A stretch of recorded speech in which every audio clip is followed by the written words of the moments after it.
reading to help you sleep. I'm so excited this evening.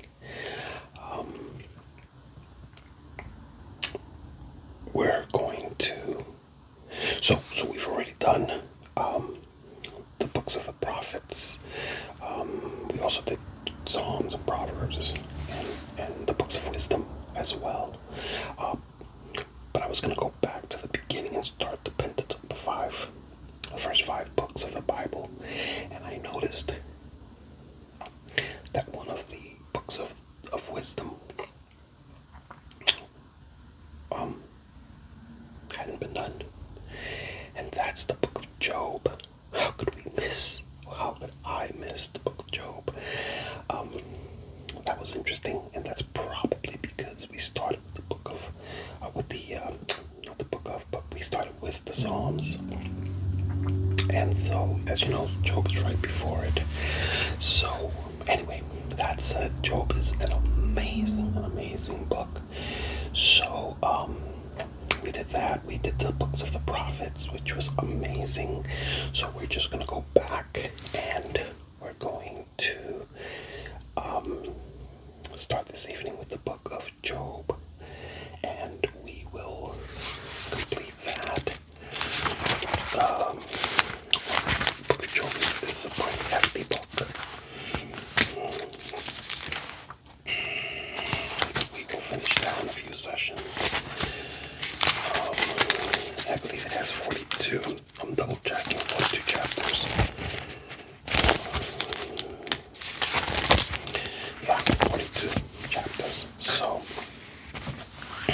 I'm excited. So before we begin, if this is your first time, please consider clicking subscribe and liking the video and letting others know about my channel. And if you've been here before, welcome back.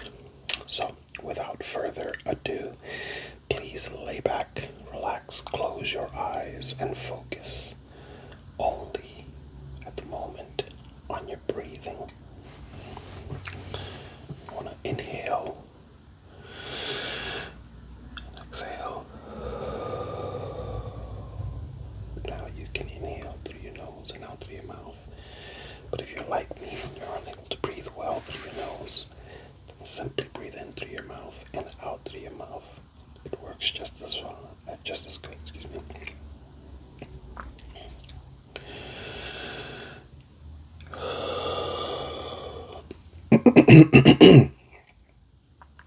Inhale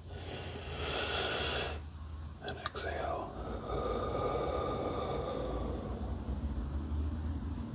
Inhale and exhale. Keep it circular.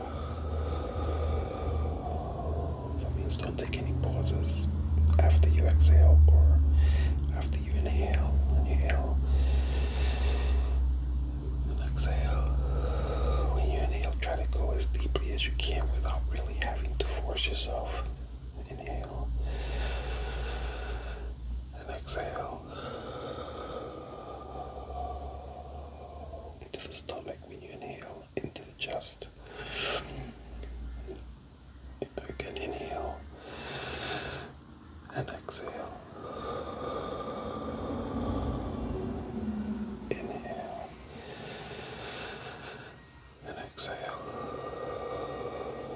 Keep doing that, and as you focus on your breathing and you slow your breathing down, you'll realize that your heart rate is also going to slow, and that's a good thing.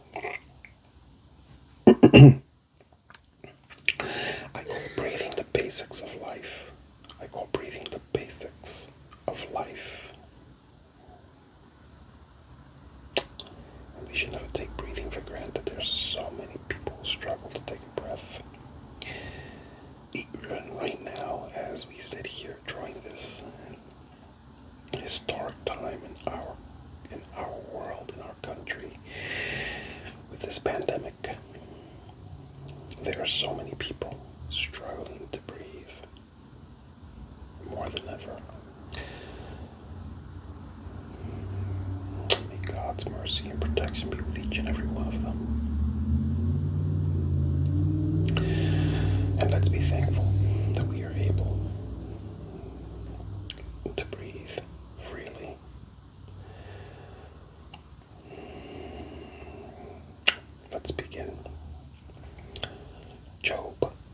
chapter 1.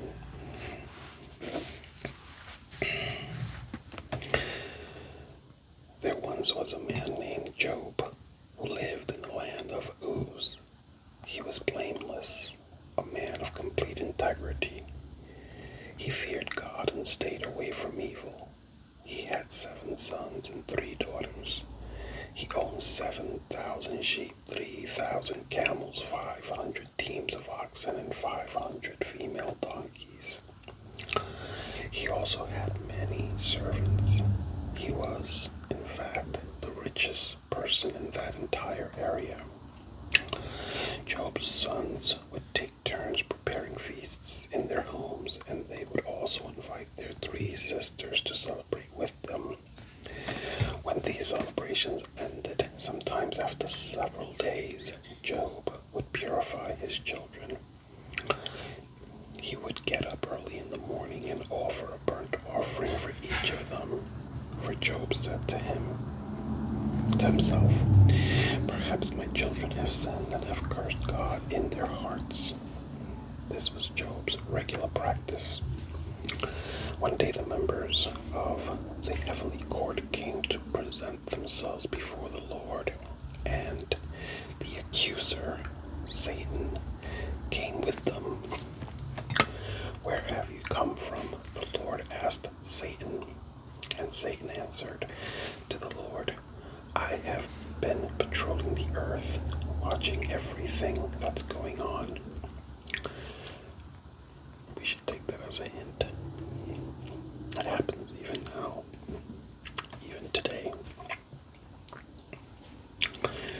Then the Lord asked Satan, "Have you noticed my servant Job? He is the finest man in all the earth. He is blameless, a man of complete integrity.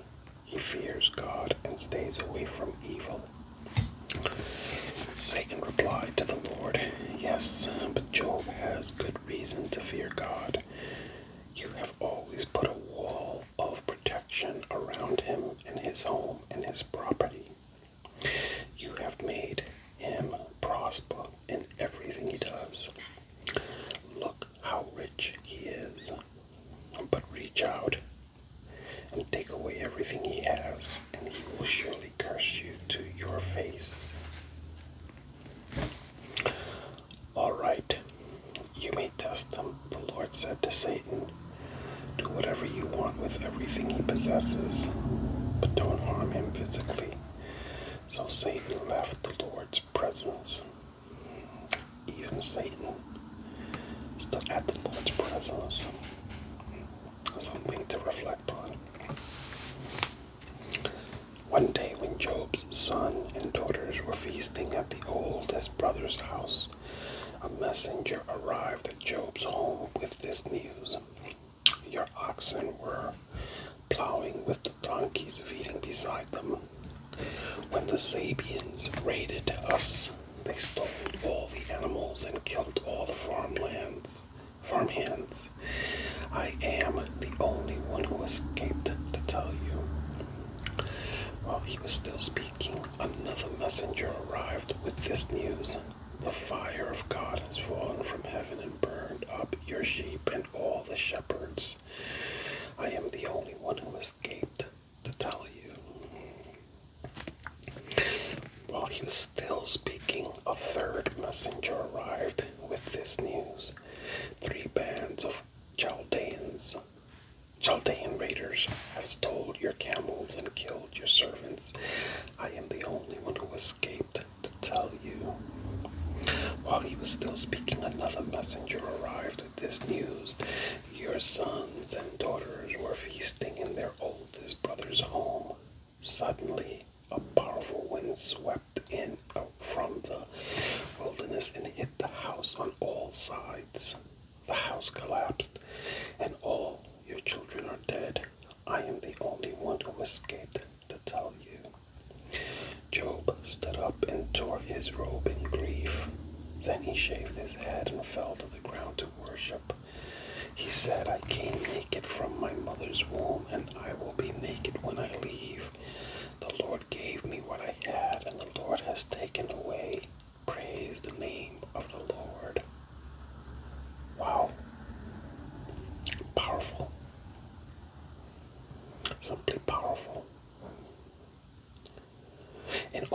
Notice Job did not sin by blaming God.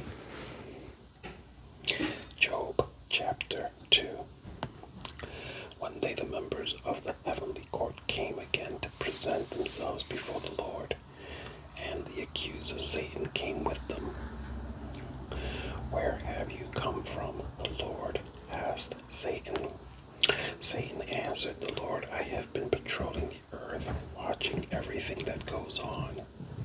Then the Lord asked Satan, "Have you noticed my servant Job? He is the finest man in all the earth. He is blameless, a man of complete integrity. He fears God and stays away from evil, and he has maintained his integrity even though you urged me to harm him without cause." Excuse me. Satan replied to the Lord, "Skin for skin." Interesting. Skin for skin. A man will give up everything he has to save his life, but reach out and take away his health, and he will surely curse you to your face. Tell you, there goes Satan again. I'm gonna mark that down so that I can go ahead and reflect and study it further later. But reach out and take away his health, he said, and he will surely curse you to your face. "All right, do with him as you please," the Lord said to Satan, "but spare his life." So Satan left the Lord's presence, and he struck Job with terrible boils from head to foot. Job scraped his skin with a piece of broken pottery as he sat among the ashes. His wife said to him, "Are you still trying to maintain your integrity? Curse God and die." Wow. But Job replied, "You talk like a foolish woman. Should we accept only good things from the hand of God and never anything bad?" So in all this, Job said nothing wrong.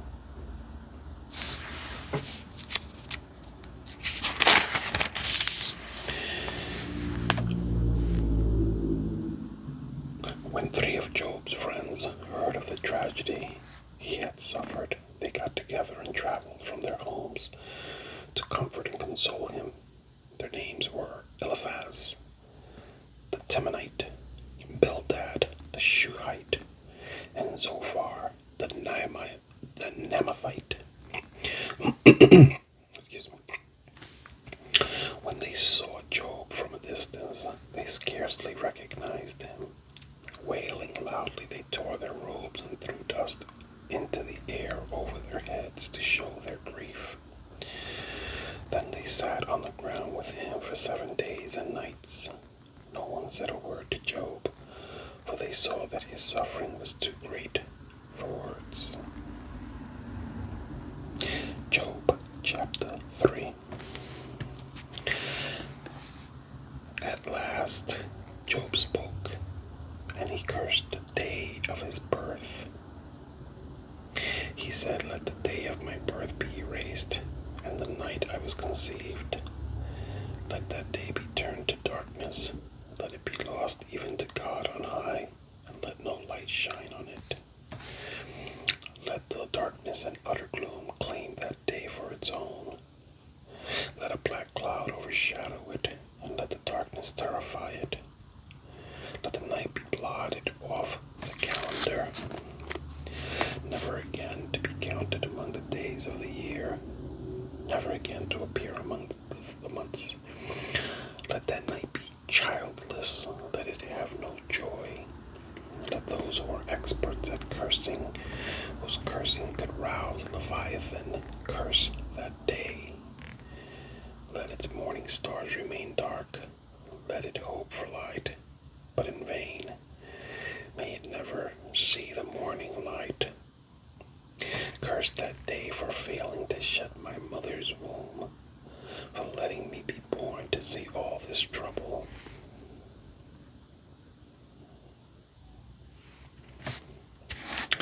Why wasn't I born dead? Why didn't I lie? Why didn't I die as I came from the womb? Why was I laid on my mother's lap? Why did she nurse me at her breasts? Had I died at birth, I would now be at peace. I would be asleep and at rest. I would rest with the world's kings and prime ministers, whose great buildings now lie in ruins. I would rest with princes, rich in gold, whose palaces were filled with silver. Why wasn't I buried like a stillborn child, like a baby who never lives to see the light? For in death the wicked cause no trouble, and the weary are at rest. Even captives are at ease in death, with no guards to curse them. Rich and poor are both there, and the slave is free from his master. Oh, why give light to those in misery, and life to those who are bitter? They long for death, and it won't come. They search for death more eagerly than for hidden treasure. They're filled with joy when they finally die, and rejoice when they find the grave. Why is life given to those with no future? Those God has surrounded with difficulties. I cannot eat for sighing. My groans pour out like water. What I always feared has happened to me. What I dreaded has come true. I have no peace, no quietness. I have no rest. Only trouble comes. Job, chapter 4. Then Eliphaz the Temanite replied to Job, "Will you be patient and let me say a word? For who could keep from speaking out? In the past you have encouraged many people. You have strengthened those who were weak. Your words have supported those who were falling. You encourage those with shaky knees. But now, when trouble strikes, you lose heart. You are terrified when it touches you.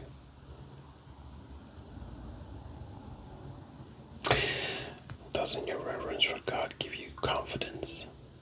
Doesn't your life of integrity give you hope? Stop and think. Do the innocent die?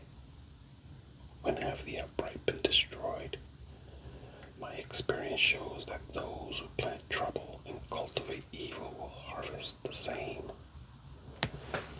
A breath from God destroys them. They vanish in a blast of his anger. The lion roars, and the wild cat snarls.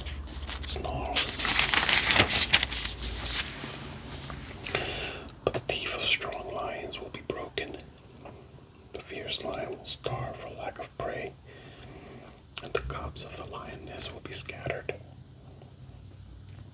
This truth was given to me in secret, as though whispered in my ear.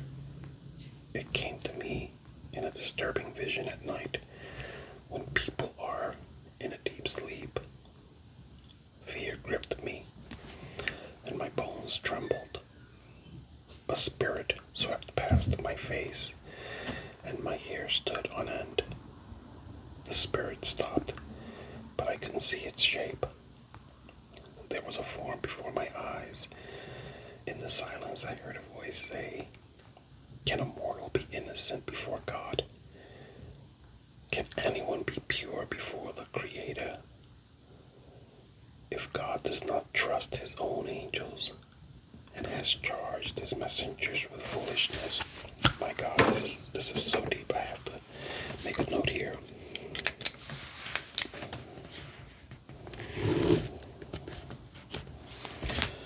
If God does not trust his own angels and has charged his messengers with foolishness, how much less will he trust people made of clay.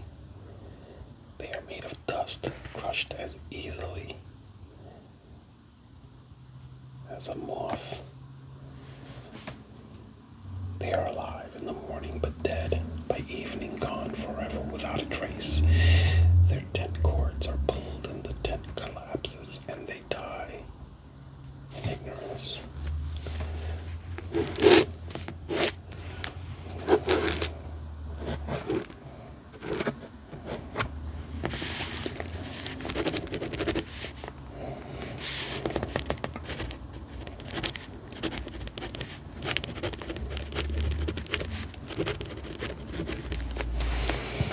Wow, that is so deep. My God. Let's continue. Job chapter 5. Cry for help, but will anyone answer you? Which of the angels will help you? Surely resentment destroys the fool, and jealousy kills the simple. I have seen that fools may be successful for the moment, but then comes sudden disaster. Their children are abandoned far from help. They are crushed in court with no one to defend them. The hungry devour their harvest, even when it is guarded by brambles. The thirsty pant after their wealth, but evil does not spring from the soil, and trouble does not sprout from the earth. People are born for trouble as readily as sparks fly up from a fire. Wow. If I were you, I would go to God and present my case to Him. He does great things too marvelous to understand. He performs countless miracles. He gives rain for the earth and water for the fields. He gives prosperity to the poor and protects those who suffer. He frustrates the plans of schemers, so the work of their hands will not succeed. He traps the wise in their own cleverness, so their cunning schemes are thwarted. They find it is dark in the daytime, and they grope at noon as if it were night. He rescues the poor from the cutting words of the strong, and rescues them from the clutches of the powerful. And so at last the poor have hope, and the snapping jaws of the wicked are shut. But consider the joy of those corrected by God. Do not despise the discipline of the Almighty when you sin, for though He wounds, He also bandages. He strikes, but His hand also heals. From 6 disasters He will rescue you. Even in the 7th, He will keep you from evil. He will save you from death in time of famine, from the power of the sword in time of war. You will be safe from slander and have no fear when destruction comes. You will laugh at destruction and famine. Wild animals will not terrify you. You will be at peace with the stones of the field, and its wild animals will be at peace with you. You will know that your home is safe. When you survey your possessions, nothing will be missing. You will have many children. Your descendants will be as plentiful as grass. You will go to the grave at a ripe old age, like a sheaf of grain harvested at the proper time. We have studied life and found all this to be true. Listen to my counsel and apply it to yourself. Job chapter 6.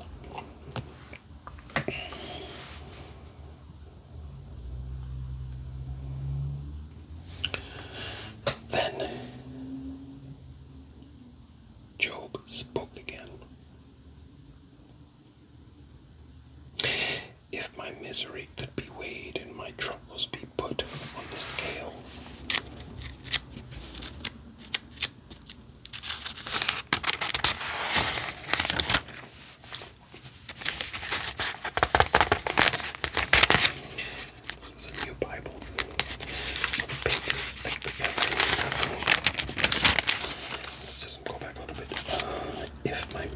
This is Job. If my misery could be weighed and my troubles be put on the scales, they would outweigh all the sands of the sea. That is why I spoke impulsively. For the Almighty has struck me down with his arrows. Their poison infects my spirit. God's terrors are lined up against me. Don't I have a right to complain? Don't wild donkeys bray when they find no grass, and oxen bellow when they have no food? Don't people complain about unsalted food? Does anyone want the tasteless white of an egg? My appetite disappears when I look at it.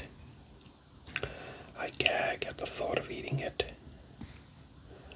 Oh, that I might have my request, that God would grant my desire. I wish he would crush me. I wish he would reach out his hand and kill me. At least I can take comfort in this. Despite the pain, I have not denied the words of the Holy One, but I don't have the strength to endure.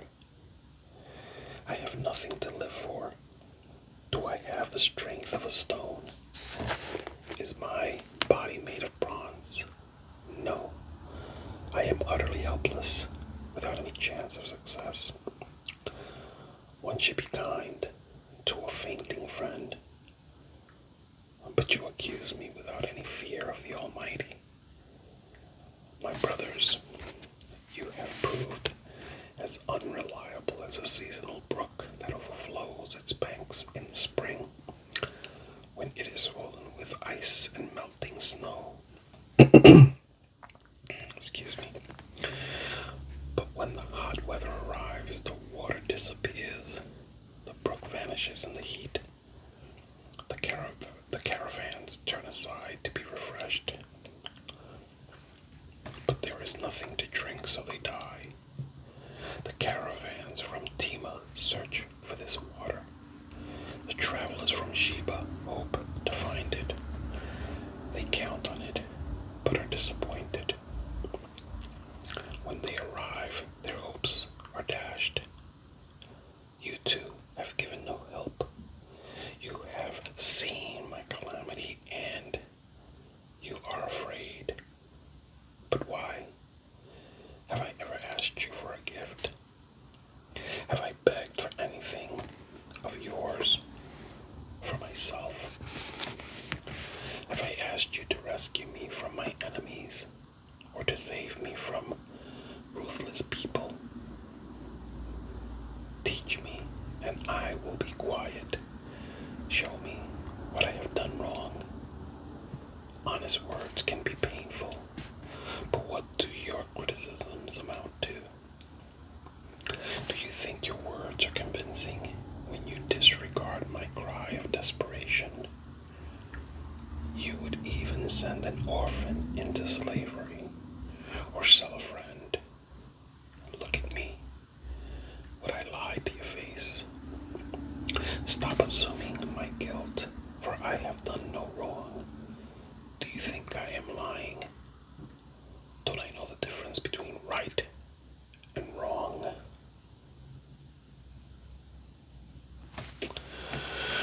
Wow.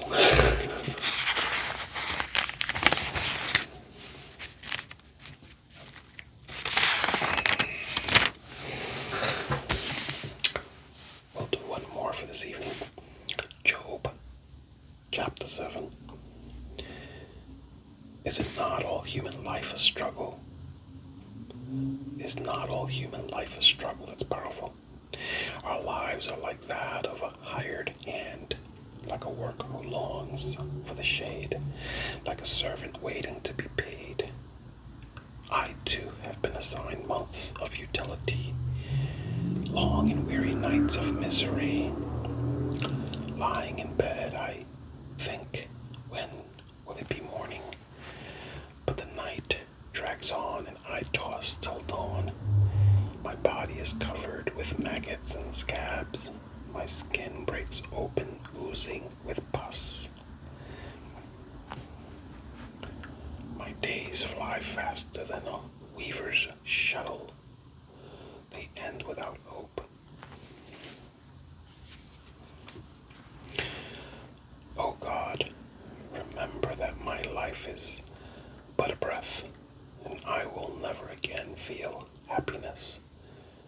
You see me now, but not for long. You will look for me, but I will be gone. Just as a cloud dissipates and vanishes. Those who die will not come back. They are gone forever from their home, never to be seen again. I cannot keep from speaking, I must express.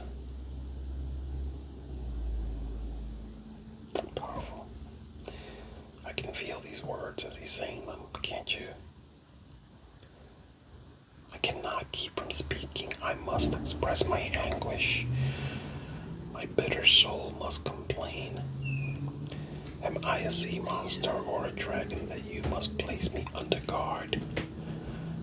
I think my bed will comfort me, and sleep will ease my misery. But then you shatter me with dreams, and terrify me with visions. I would rather be strangled, rather die than suffer like this. I hate my life and I don't want to go on living. Oh, leave me alone for my few remaining days. What are people that you should take, that you should make so much of us, that you should think of us so often? For you examine us every morning and test us every moment. Why won't you leave me alone, at least long enough for me to swallow? If I have sinned, by the way, this is Job speaking to God.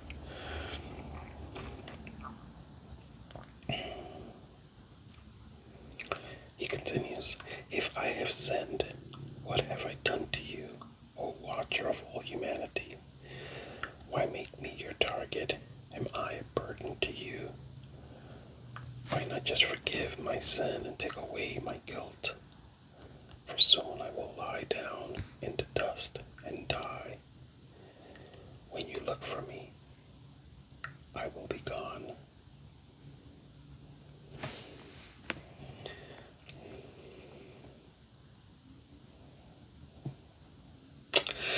I'm going to leave it there for this evening because the next chapter, chapter 8, is his next friend Bildad makes his first response to him.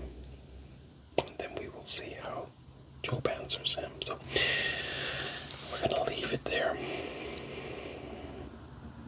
with Job speaking to God. So powerful.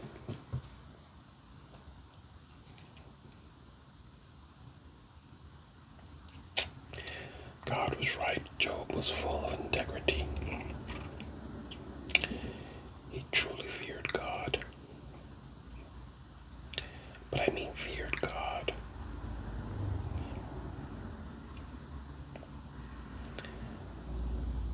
Feared God in the sense of respecting God, obeying God, adhering himself to God. That is truly what it means to believe, to obey and to adhere to. Many say they believe but don't. Many say they fear God but don't.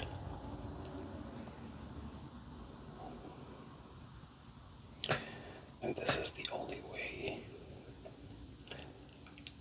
to take part in the true process of salvation. We're going to leave it there. I hope that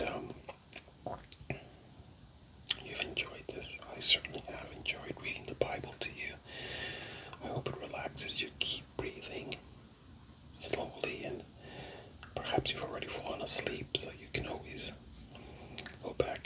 catch up tomorrow.